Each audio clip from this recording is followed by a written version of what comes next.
여러분의 연인이 대체 왜 이렇게 행동할까? 나를 싫어하는 건 아닐까? 궁금해 하시는 분들 되게 많으실 거예요. 그래서 오늘은 당신의 연인이 회피형이라는 징후 11가지를 소개를 해드려 보겠습니다. 이 중에 몇 개가 해당되는지 한번 체크하시면서 들어보면 좋을 것 같아요. 지금 제가 운영하고 있는 상담센터에서 촬영을 하고 있는데 옆방에서 상담을 선생님들이 하고 계시기 때문에 조용하게 한번 시작을 해보도록 하겠습니다. 먼저 연애 초반엔 적극적이지만 관계가 안정되자마자 관심이 급격히 줄어든다. 썸을 탈 때라든지 연애의 초반에는 데이트 코스 어디 가자 우리 이거 하자 굉장히 적극적인 매력적인 모습들을 많이 보여주십니다. 그런데 이제 막상 이 관계가 좀 안정기로 간다 할 때쯤 뭔가 연락 빈도도 굉장히 줄어들고 데이트도 그 적극적인 그 사람이 굉장히 수동적인 형식으로 변하는 것을 발견하실 수 있을 거예요. 아무데나 가자. 집 데이트 할까? 이런 식인 거죠. 근데 항상 근데 그 레파토리가 똑같아. 두 번째는요. 습관적으로 만남 자체를 미루는 특징이 있습니다. 그러니까 여러 가지 핑계가 있는 거죠. 오늘 몸이 너무 안 좋다. 오늘 너무 피곤하다. 일이 지금 너무 많이 바쁘다. 내일 준비해야 될 것들이 있다. 이런 여러 가지 이유들을 대세요. 그러니까 만날 별로 원하지 않는 것 같은 그런 느낌들을 받게 되십니다. 얘가 대체 언제 말 꺼내는지 한번 보자 하면서 기다리는 분들도 계세요. 그러니까 너무 만나자는 말을 안 꺼내니까. 근데 결과적으로 내가 꺼낼 때까지 말을 안 꺼내는 거예요. 그러니까 굉장히 상처받죠. 거절감 같은 거. 그리고 나만 얘를 이렇게 보고 싶나? 이런 생각들을 하게 되실 거예요. 세 번째, 고민을 털어놓으면 불편해합니다. 사실은 연애를 하면 그 사람한테 되게 많이 의지를 하게 되잖아요. 이건 굉장히 자연스러운 부분이거든요. 우리는 계속 애착 대상을 필요로 하고 그 사람이 나의 어떤 정서적인 어떤 베이스 캠프, 안전기지가 되어주기를 바라는 타고난 욕구가 있거든요.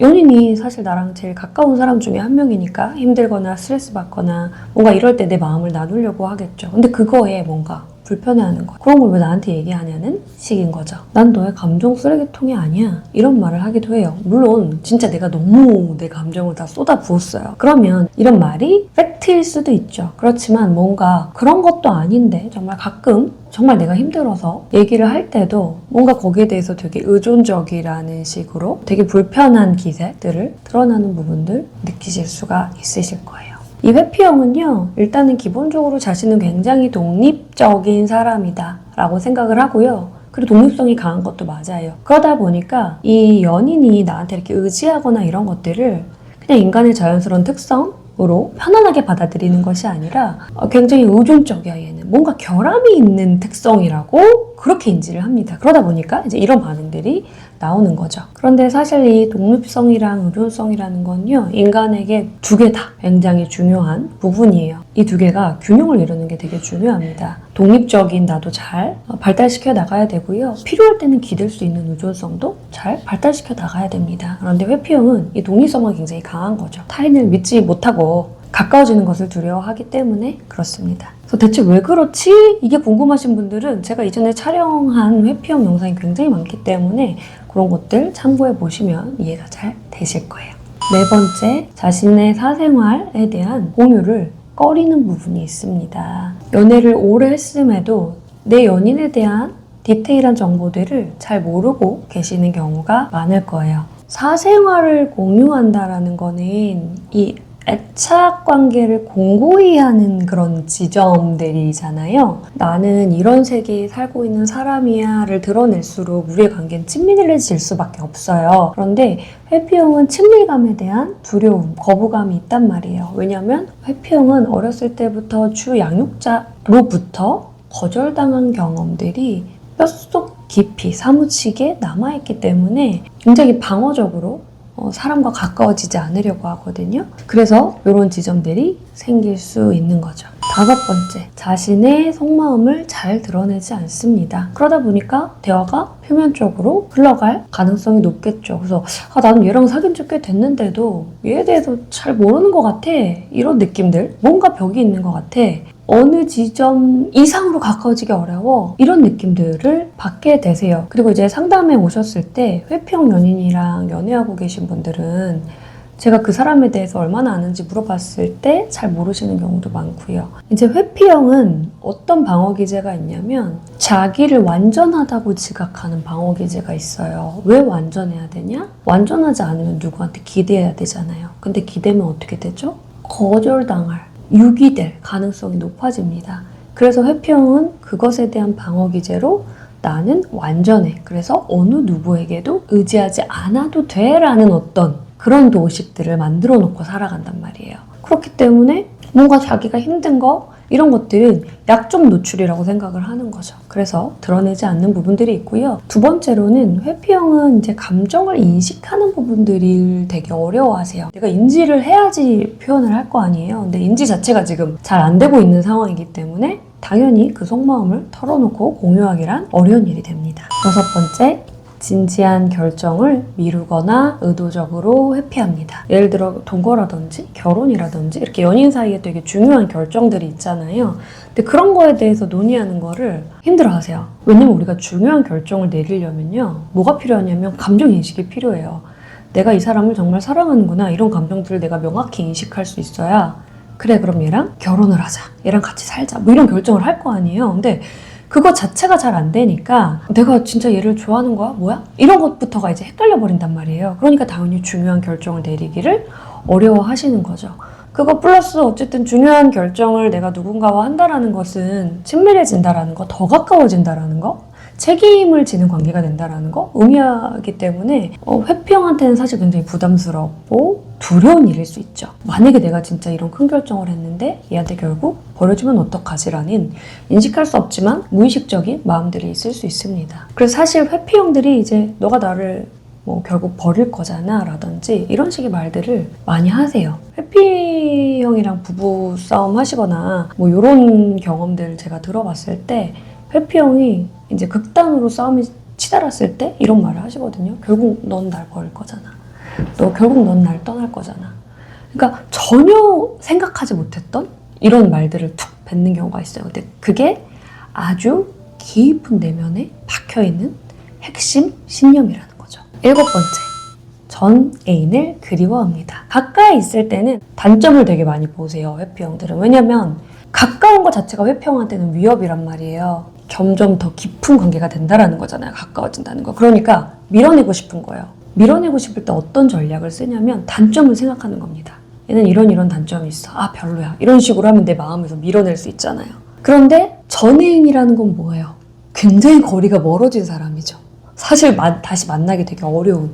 실제로 재회하는 경우가 그렇게 많지 않잖아요. 그러니까 나한테 거리가 굉장히 멀어진 사람은 다시 그 사람의 실제 본 모습을 잘 보는 거예요. 내가 방어막을 세울 필요가 없기 때문에. 그러니까 걔 진짜 날 좋아해줬는데 걔 참 괜찮은 애였는데 이러면서 그리워하는 특징들이 있습니다. 여덟 번째, 이번에는 갈등 상황에서 회피형의 특징을 말씀드릴 건데요. 상대방과 다툼이 생길 때 그 상황을 회피하거나 자리를 피하거나 빨리 마무리를 지으려고 하거나 이러한 특징들을 보입니다. 조금이라도 갈등이 생기려고 그러면 침묵해버리거나 전화기를 꺼버린다든지 자리를 피해버린다든지 이런 식의 행동을 하거든요. 그리고 이제 서운하다는 얘기를 꺼낼 때마다 그건 뭐 나중에 얘기 제대로 하자 라고 이야기를 전환시키거나 딴청을 피우면서 연인의 감정 자체를 무시하는 행동들을 보이십니다. 이런 갈등 상황에서 회피형은 되게 감정적 부담을 많이 느끼세요. 사실은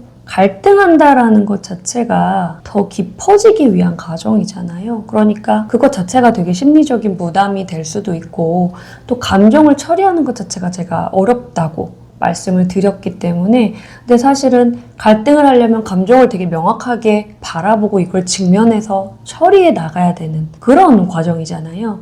그거 자체가 너무 부담스럽고 어떻게 해야 되는지도 모르겠고 뭔가 수동적인 태도를 취하면서 알아서 상황이 처리되기를 바라는 그런 마음이 있는 거죠. 그래서 아홉 번째 징후는요. 이거랑 연결된 얘기입니다. 갈등 상황에서 대화를 통해 해결하려기보다 자연스럽게 잊혀지기를 기대합니다. 시간이 지나면 알아서 괜찮아질 거야. 그러니까 상대방은 정말 미치는 거죠. 나는 이 얘기를 끝내야겠는데 아무리 기다려주고 해도 쏙쏙 피하고 만남을 회피하고 대답을 회피하고 다른 얘기를 하고 이러면서 자연스럽게 그게 소거되기를 바라는 그런 행동들을 보이십니다. 10번째, 갈등 상황에서 자신의 잘못을 인정하기 어려워합니다. 제가 아까 말씀드렸죠. 회피형이 갖고 있는 방어 기제는 나는 완전해 라는 방어 기제라고요. 근데 내가 잘못한 거를 인정하면 그 내가 가진 신념이 무너지는 거잖아요. 그러니까 뭔가 내가 잘못한 게 되는 거 이런 거에 대해서 과도하게 방어적으로 반응하게 되실 거예요. 회피형이랑은 정말 갈등 상황에서 참 어려운 것 같아요. 뭔가 자꾸 회피하고 자기의 잘못도 인정하면서 서로가 인정하면서 가야 되는 게 이제 갈등 조율인데 수동적이고 방어적인 입장을 취하기 때문에 갈등 상황에서 특히 참 연인을 힘들게 하는 부분이 있지 않나 라는 생각이 듭니다. 자, 마지막 11번째는요. 화해하려는 연인의 시도에도 불구하고 잠수를 타는 특징들도 있습니다. 그러니까 상대방이 막 화해를 하는 시도를 하고 그래 네 마음을 알겠어 내가 이런 쪽으로 더 이해해 볼게 라고 이제 상대방이 지쳐가지고 먼저 그 회평의 마음을 헤아리면서 막 이렇게 뭔가 다시 가까워지려는 시도를 해요. 그럴 때도 뭔가 일부러 계속 좀 차단하는 상태에 둔다든지 이런 경우도 꽤 있는 것 같아요. 그러니까 상대방은 굉장히 지치고 혼란스럽고 상처받을 수 있는 거죠. 당신의 연인이 회피형이라는 11가지 징후 함께 나눠보았고요. 애착 기반 연애 프로그램 운영 중에 있으니까요. 궁금하신 분들은 고정 댓글 참고해 주시길 바랄게요. 그러면 오늘도 좋은 하루 보내세요. 감사합니다.